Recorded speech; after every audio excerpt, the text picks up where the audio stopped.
What's up, Brite Nation? Hey, what's going on, guys?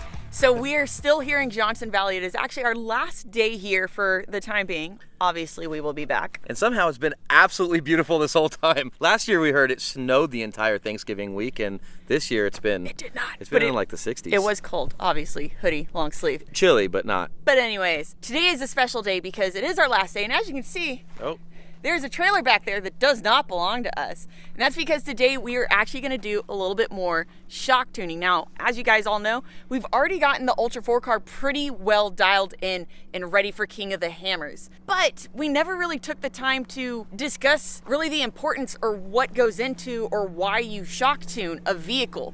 Because a lot of the times we get these questions from people who are like, oh, what type of shocks should I run? Should I run Fox? Should I run King? Should I run Bilstein? Well, what kind of lift do you have? Yeah, what's your spring rate? Spring rate. Do you have a dual rate? Do you have a progressive spring? Do you have a triple rate spring? What do you have? What seems to be generally the case is people buy these off-the-shelf shocks, which there's nothing wrong with that, but then they just slap them on their rig, fully expecting them to work and function perfectly. But that's very rarely the case because those shocks are not and very rarely valved or set up specifically for your vehicle. There's usually some sort of just generic valving that a manufacturer or company puts into their shocks, which means that they could ride so much better. Right, they don't know that you have a fridge in the back filled with a bunch of food and waters and other drinks. Or rooftop tent. Or passenger, or toolboxes in the back, or size tire if you're running a 40-inch spare and beadlocks. They just guess the approximate weight, they do the valving, they send it out, and they expect you to just be good with it. So today, we're gonna go over A, the importance of shock tuning, and B, show you the difference it can make, because today we're actually shock tuning the stepchild. Okay, so first things first, this is Wes, and Wes actually works for Bilstein. He does a lot of their obviously shock tuning, but he also does a lot of fab work, and most importantly, he is a fellow race car driver, right? Yes. And he does desert racing, which means he kind of knows what he's doing a little bit more than we do. Yeah, way more than we do. So first things first, what is our first step in figuring out what to do with the shocks? We need to get a baseline ride, and we'll just see what it does and go from there. So watch the rig. Yeah, ride in it, see what we don't like and what we do like, and just change it from there. Let's do that. Now, it is important to note that not all shocks are created equal. Not all shocks are tunable. But obviously, if you have external bypasses, or say a remote resi, or some monotube shocks, if you what is it called, a Schrader? Yeah, if you just have a Schrader valve. A Schrader valve, it is tunable. And if you don't know if your shocks have any of those things, you should probably contact the manufacturer and find out, or ask someone who might be able to tell you the answer. Now, if it is tunable though, there's almost a 100% guarantee that those shocks could perform infinitely better on your rig if they were tuned.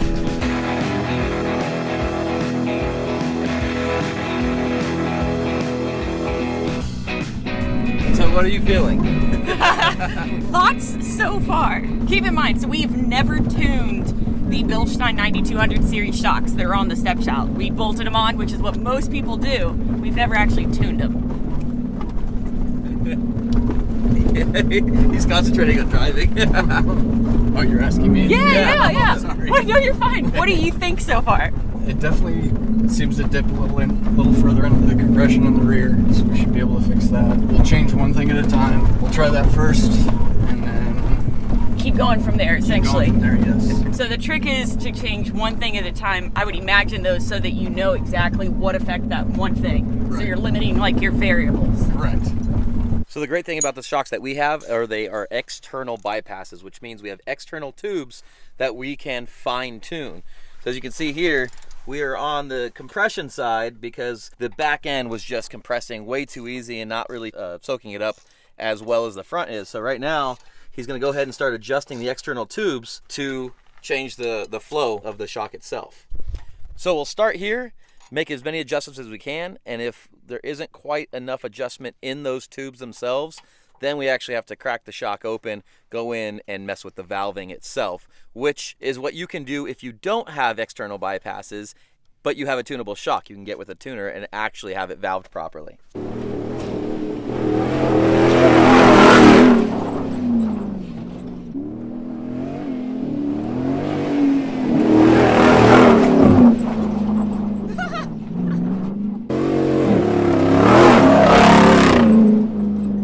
that was a little bit better. I actually let Wes here watch the videos that I took from the outside, and what we found was, although the rear is doing better, the front was staying stuffed a lot longer than it should. Essentially, the rebound, it wasn't rebounding as quickly as it should be, so it was staying up. So right now he's actually adjusting the rebound, and while he does that, I wanted to let you guys know that another important thing to consider is if you buy a lift kit, say a Metal Cloak or a Rock Crawler lift kit, and then you turn around and you buy some King shocks or Fox shocks or Bilstein shocks, I can almost 100% guarantee you that those shocks were not tuned for that lift kit on your vehicle. So again, that's where shock tuning comes into play, because those shock tuners don't know what kit you're running, what spring rates you're running, or what type of weight you're running in your rig. This is extremely important too when you're talking about overlanding rigs or gladiators, because the bed of your truck could be completely empty or it could have 1,000+ pounds in there with a bed rack and a rooftop tent or a fridge or cargo, any of that. All of it together. All of that makes a massive difference on how shocks are going to perform on your rig.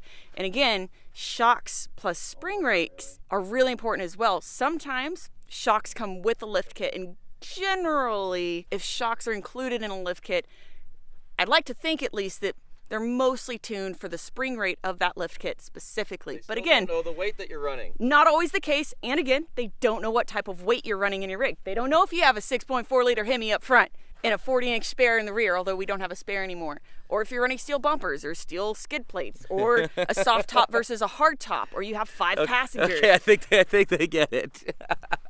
All makes a difference. So that is the beautiful, beautiful thing about external bypasses, is that you can set it up, and as you add weight, you can just turn the knobs and add more compression or you can add compression, add rebound, take away compression, whatever you'd like to do. You don't necessarily have to find a shock tuner, which, by the way, are all over the country, but you can do it yourself. Now, once you start getting into valving, if you don't know what you're doing, highly recommend finding someone like Wes here to get into that, because that can get a little more complicated.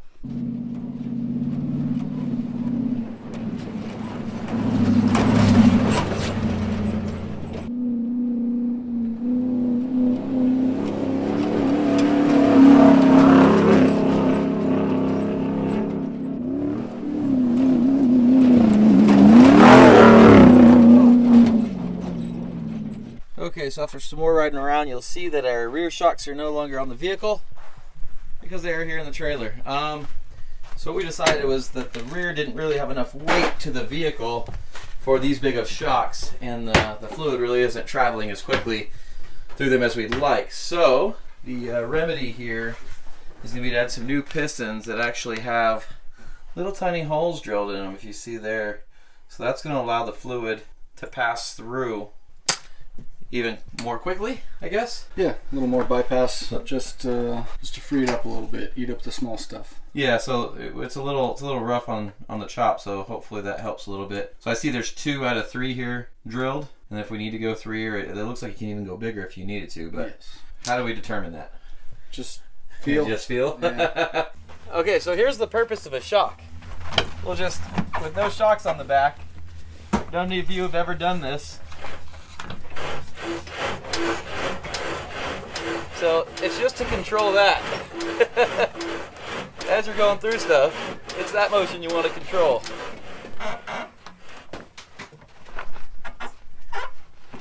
So now we were also at it, Wes decided that since we already had the shock apart, we went ahead and actually adjusted the shims as well. And now I've kind of explained before what these things are, and I've actually physically shown them when we installed the shocks on the stepchild to begin with back on the East Coast in Ohio. Now what Wes ended up doing is he actually went ahead and replaced one of the rebound shims with one that was 0.1 thinner than this. So it gives it a little bit more flow on rebound, and he replaced the compression shim, or at least one of the compression shims, with one that was 0.5 thinner. So again, it'll give us more flow in rebound and in compression.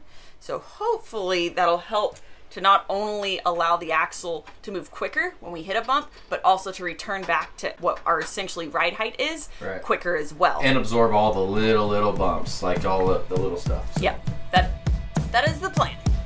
Stan?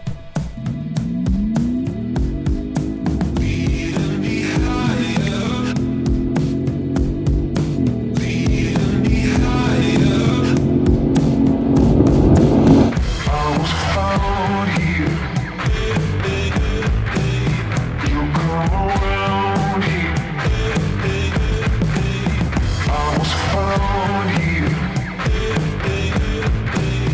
You come around here.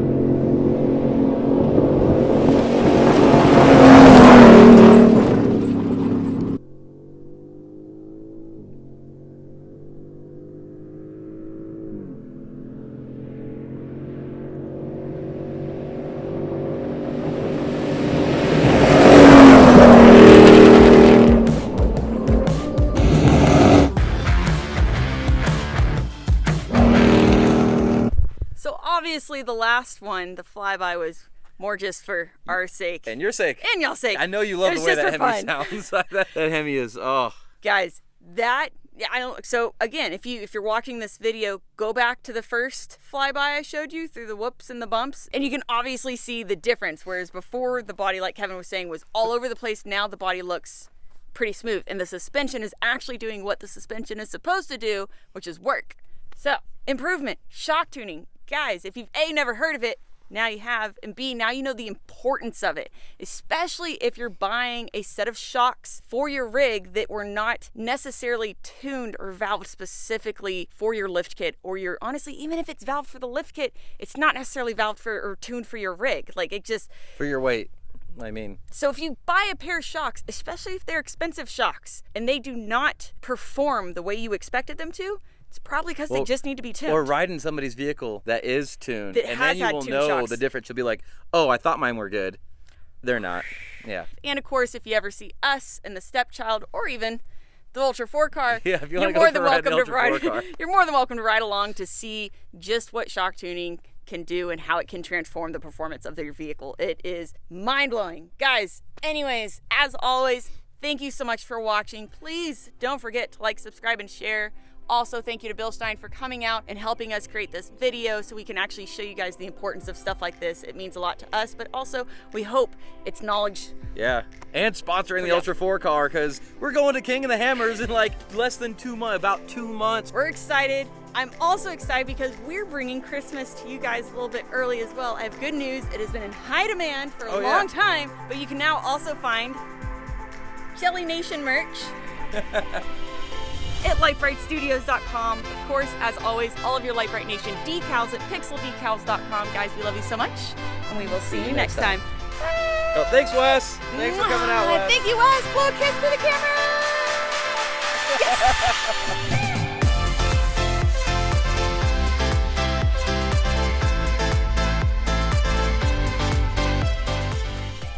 Sleeping way out here in the middle of Johnson Valley. Brittany's got some fans. What do you mean, Brittany? We as a whole.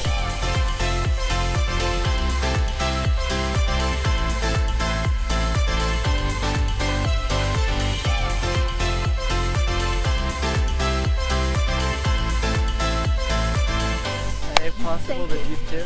Of course, the Jeep too. Yes.